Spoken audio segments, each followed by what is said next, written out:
Hi, it's Juris and welcome to Tattoo Shop Talk, and today we will take a look at Tattoo Pen Machine Grand by EMALLA. This one, or it's more like EMALLA branded tattoo machine. And I will do our usual, I'll do its ups, its downs, and who this machine might be for. The usual disclaimer, I got this machine sent by EMALLA, but no money have exchanged hands, they have no input in video, they have not seen it beforehand, but we have running affiliate program with them, and with that you can use our discount codes and get a little discount, and we get a little kickback. So keep that in mind and make your own decisions. These are my thoughts on this tattoo machine Grand by EMALLA. Why I agreed to check this tattoo pen out? Well, it's because I had really good experience with cartridges by EMALLA. You can check video on them in a corner or in video description. And you can also check the pro team is pretty decent. There are some big artists doing awesome stuff. And I believe that that brand have some thought and quality behind their products. And I hope it transfers not only to cartridges but also on their branded tattoo machine, even though it looks pretty generic product and I'm a bit tired of generic tattoo machines, and because of the brand and the pro team looks pretty pro, I wanted to check it out and see what's up with this product and let you know what I think about it. Okay, let's go to the machine. On the web page it comes in at $5.99 and you get this nice box. Let's open it up. You can also check the short what's in the box by this tattoo machine, and inside the box you get a bunch of paperwork, very easy to understand instructions, and you get this travel case, as good as any, and in here there's a bunch of gaskets. And in here you get some cables and RCA cable, and it also comes with adapter, so if anything, if you ran out of juice or your battery breaks, you can switch this part. The module screws off and the RCA adapter screws on. Boom. You can run it from cable or you can use your existing battery if you want it to be wireless. Let's put battery back on because that's where all the fun is. There's some info on inputs, on outputs. There you go. And it has these two pins in there. I always fear to put these on metallic surfaces because the connections are pretty exposed. And I'm afraid that it can short battery if you switch it on for some reason. So let's go with machines ups. Ergonomics are pretty good. Grip is on a chunkier side and on a heavier side, which I like. And it's this pretty cool piece of metal that if a need be, you can wipe it, swipe it, clean it, throw it in autoclave, and it's all clean and all sterile and nice. In here plunger is pretty exposed, which is also a good thing, so it's easier to clean. And as usual, these machines come covered in grease. Grip has this clicky mechanism and it has nice resistance to it. And also what's really nice with this grip, it's kind of like on the longer side, so once it's on completely, it covers almost half of the tattoo machine, which is also nice for the hygiene and keeping things clean and not to expose unnecessary parts of machine. And we have a branding Grand up on here. Battery operates from top of machine. All the buttons and screen are up here. To switch it on, there's this round symbol, so that's on, off and run button. You switch it on and then you adjust voltage, plus and minus. There's also timer, which I don't use, but it's there and some people love it. It also has a kickstart for them who use that. And to activate kickstart before turning machine on, when it's off, double click the top button, it switches on, and in a corner you see a little lightning bolt that indicates that kickstart is on. 5 volts, so we can hear the kick.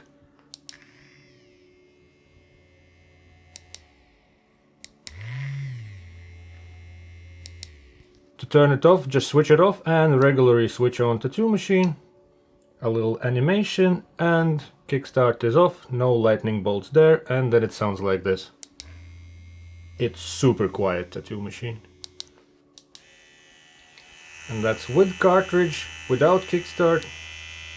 Switch it off, with kickstart. A bit louder, but still relatively quiet. And here's the main sales point of tattoo machine. Here you adjust needle length where you're working, and this part spins to adjust stroke length, and that's the main kind of advertisement point. That's the whole shtick of this tattoo machine. Before we slide into downsides, there's a lot of kind of like meh type of features, and let's run through them. They're not really a deal breaker, but things could have been better. And that's pretty common on these generic type of products. It's EMALLA branded, but I doubt that it's made by them. It's probably outsourced by some other brand, since this is branded by EMALLA. Like I said, I believe that the brand have at least some sort of quality control to it, and it sticks up to their standards.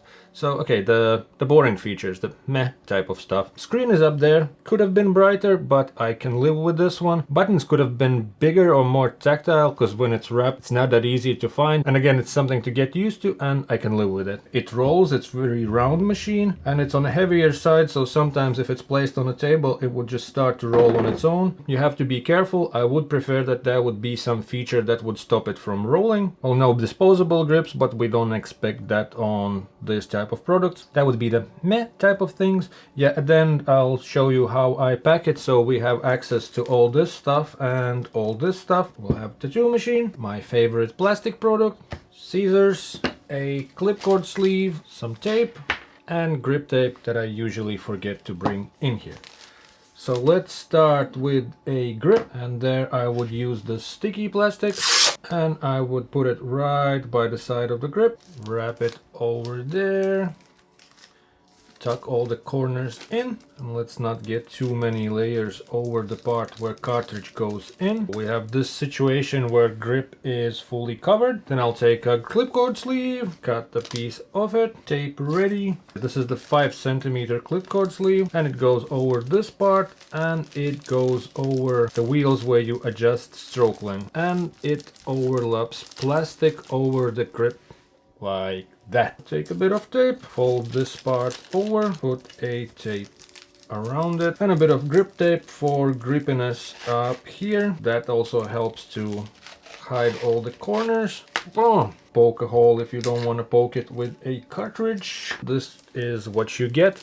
It's overlapping plastic there. Here you can adjust the needle length, and you can also adjust the stroke. Or if you're not sure, obviously keeping all the good practices of hygiene in mind, you can also slide it up and rotate that part there. You have access up here, you can switch it on, boom, you can still see stuff, you can adjust voltage and run machine. That's the good part, where grip is so long that you have pretty long sort of this overlapping part, so if it slides a bit up, it's still all covered, still all good.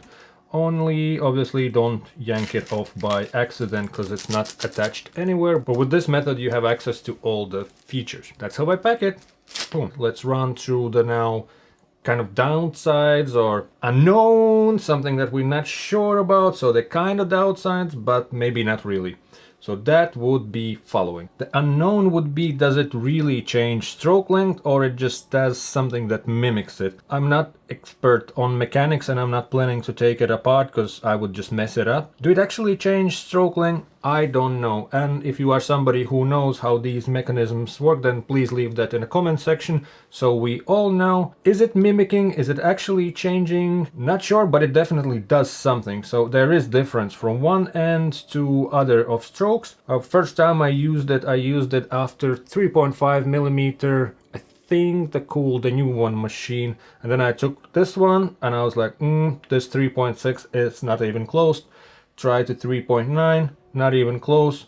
4.2, kind of there, but I was doing on a dude like a patchwork with different small things in the different places. It was really nice to use, because if I did some line works with some 7 or something like that up here, I just put it to 3.9 or 4.2, and it was working different. And when I got to some softer spots, I just dropped it down right away to 2.4 and it felt softer. If you like your needles to hang out a lot, be careful at 2.4, because it's only 2.4 millimeters there and there. You can sort of catch the needle on the skin, so you have to keep in mind that 2.4 and 4.2 is big difference in length. And it did feel different, so it definitely does something. And if people talk 4.2 millimeter stroke and they're talking, let's say, Bishop 1, then this 4 millimeter stroke is not as powerful, not as punchy as it would be on Bishop 1. This is more like 3.5, maybe Bishop Shader 1, or just 3.5, any more like generic type machine, or 4 millimeter generic machines. So this max stroke length would be kind of there. Why I'm mentioning this? Because at the price of $5.99, somebody can look at this machine and think like, oh my god, I pay $5.99 and I get the whole strokes, I get 2.4 up to 4.2, and it will be like a